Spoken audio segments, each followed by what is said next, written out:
conclusion, I humbly accept this award for subduing the insidious light-eating Zagroot against near impossible odds. How's that sound? Something happened in recent years that is leaving me scratching my head.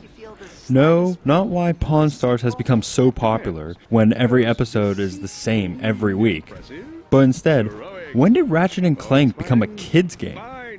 I mean, sure, I enjoyed these games when I was a kid, but never did I count them as so-called kids' games, in the same way that Mario is not a kid's game. They are both just universally beloved games by kids and adults. I'm sure the whole thing's on the up and up. Look at him, peacefully slumbering in the warm embrace of cryo-sleep. But apparently Ratchet and Clank thought of themselves as a kid's game, and therefore went even further into reinforcing this with the latest entry into the series, Ratchet and Clank All for One. Oh, look at that. They put the number 4 in the title to replace the word 4. Ha ha ha ha. The story goes, Ratchet, Clank, Captain Quark, and Dr. Nefarious are all sucked into a giant Death Star looking thing called the Creature Collector and are trapped inside. So, the 4 of them must work together to escape. Oh, haha, I just noticed. The 4 in the title, it's referring to the 4 characters. That's funny. The game is intended to be played with 4 friends. Or, if you don't have 4 friends, then 4 online friends. You move down the corridors with your group, and kill enemies, and smash crates, and all those things that you're used to doing in Ratchet and Clank games. Only, with the multiplayer, it adds parts where you have to work together as a group.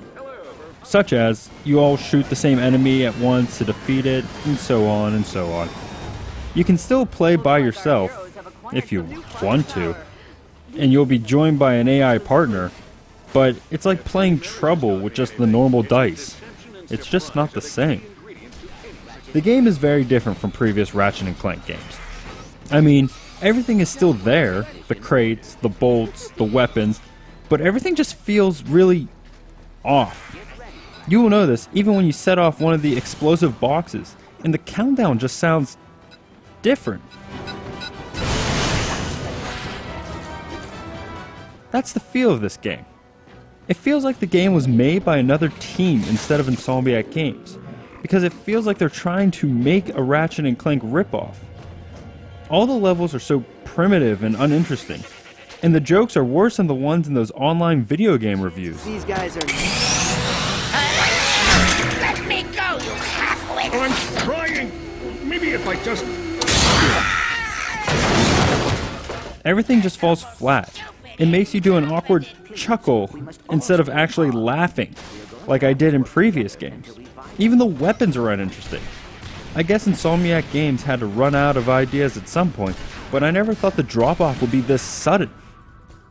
Ammo is collected by stepping on ammo pads, and you can't even upgrade your weapons like you used to.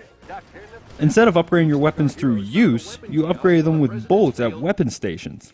All this does is make you pick a gun, most likely your blaster that you start off with, and just stick to that gun for the entire game.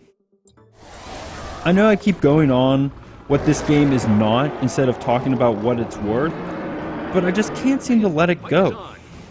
When I play Ratchet and Clank games, I go in expecting epic boss battles, interesting levels, and funny dialogue, and this game fails to give me any of those to the same level as previous entries. The only thing I like being watered down is a glass of ice water, not my video game. And that's what this game is. 25% Ratchet and Clank, 25% new ideas, and 50% filler. Hopefully the series picks up with the next entry and continues the storyline that I've been looking for. I can barely watch, folks. The monster is breaking through everything in its pathway.